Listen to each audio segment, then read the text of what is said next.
Yeah, so basically the album is very much about connection.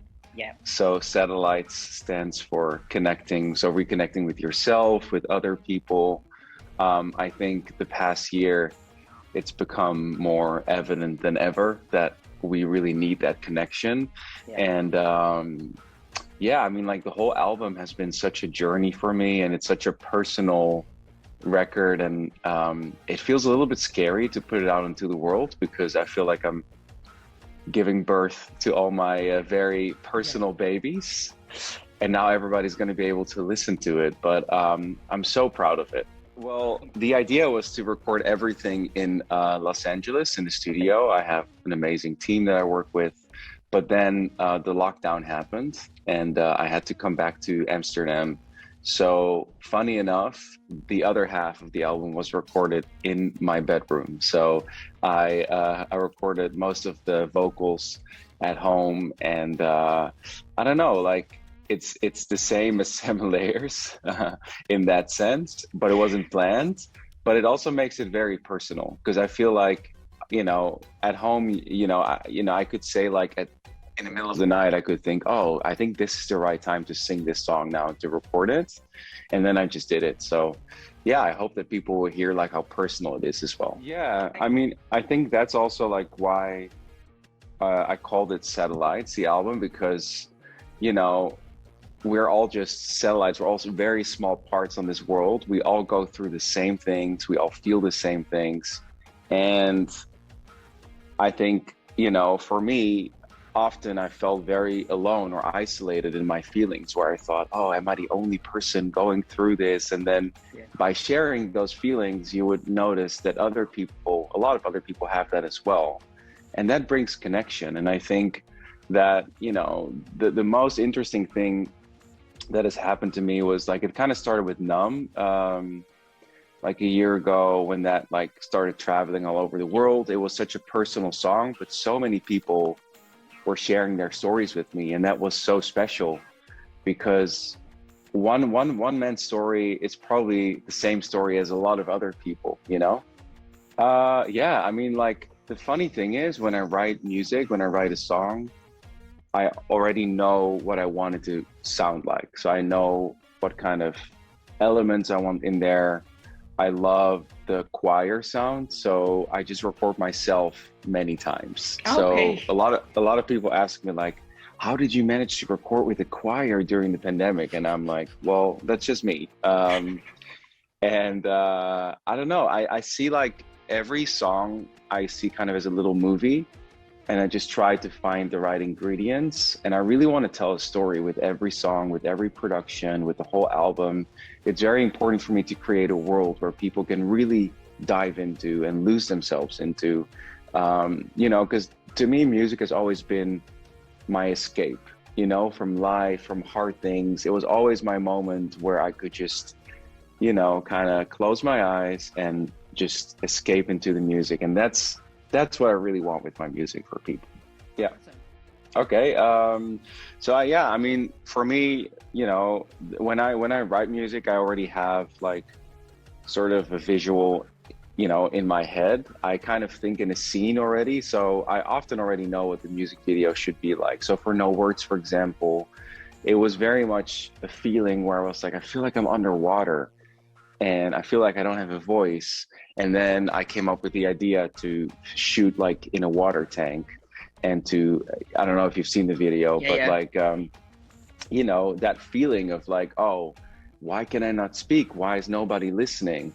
And for Mercy, the last one, it really was about, I'm in a prison cell, and it's very much a metaphor for like how we can get stuck in our heads. Like our thoughts can be our worst enemy, like it's very much that sort of like kind of, how do you say that? Like the, how you have like two voices in your head, like the positive one and the negative one. The and angel and the devil. Yeah. And sometimes the negative one just takes over. And that is really what the video is about. And I don't know, like I used to never, like before I was always very shy. I would never appear in my own videos. I would never be on the cover of my album artwork or singles or whatever. And now I just like to explore those things as well and push myself a bit and just show more of myself, you know? It's such a personal art form and I want to connect with people. That's what it's all about for me. Absolutely. Yeah, I think honestly like that taboo is everywhere in the world Oh yeah. because you know, and especially I think as a man sometimes, like we Yeah. have to be masculine, we have to be, you know, strong. We can't really talk about our feelings that much. And I think there's such a strength in like being vulnerable and like being able to share these moments and, you know, to also just admit like, hey, yeah, as you said, like I'm not okay and that's okay.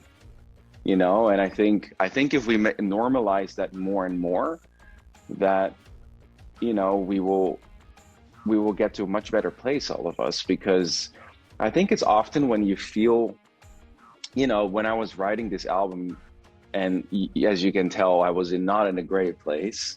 You know, it's very dark songs, and it's my deepest like Yeah. thoughts. Um, I was also always fighting against that feeling. I was always like, oh, I can't feel like this. Oh, I'm not allowed to feel like this. But the minute you accept it, and you're like, oh, okay, this is, you know, this is also me, then there's like a lightness that comes with that, because then all of a sudden you realize like, oh, that's also okay, you know what I mean? And I will get through it. But I think the fighting against it is what we all have, and because we're all trying to be perfect all the time, you know. And I think once you let go of that, it's so much nicer. It's been really strange because um, it all happened during the pandemic. So Yeah. usually when you feel like your music is traveling and you're landing in a country, you want to go there, right? And you want to meet people and play shows. I mean, that's really what I love, like being on the Yeah. Of stage, course. sharing that connection with people. So that's been tough because it's so overwhelming to see like the people in Italy, you know, embracing me like this. I mean, I remember in 2017, I played one show in Rome. I think there were like 70 or 80 people. And then I was already super excited, you know. I was like, Yeah. I'm playing in Rome because I always, like, as a kid, I've always gone to Italy on vacations. And I always said, if there's one country I really want to go to as an artist, it's Italy. And now it's all happening.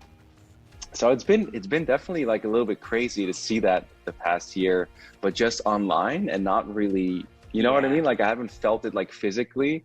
So now that I'm gonna be playing a show in October in Milan for the first time, Yeah.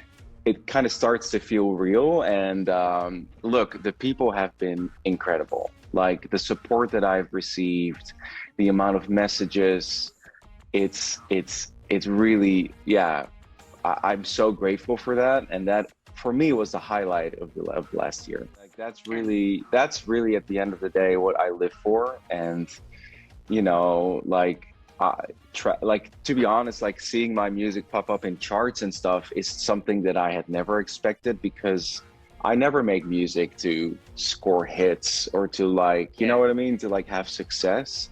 All I want is to like, you know, touch people and to like travel and to play. Like I love being on stage, singing live, feeling that energy in a room. Like that is what I really live for. So it's been very challenging this year to not have that. Because it's my outlet, you know, I kind of need Yeah. that really.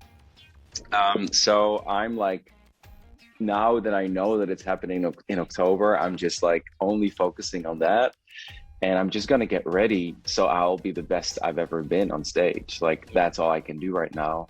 I really hope that people will come out to shows, you know, in general, not only to mine, but in general, I hope that people are not scared, that, you know, we once everything is like safe again, that we Yeah. just embrace what like real connection is, because of course there's live streams and there's everything online and everything, but the real thing is always the best. Yeah. Yeah, I think I'm just really going to show the journey of the album.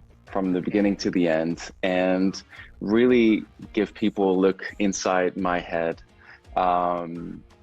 So yeah, so that's, and you know, I think with me, I always, because I started out like 10 years ago in people's living rooms, that's how I like did my first shows.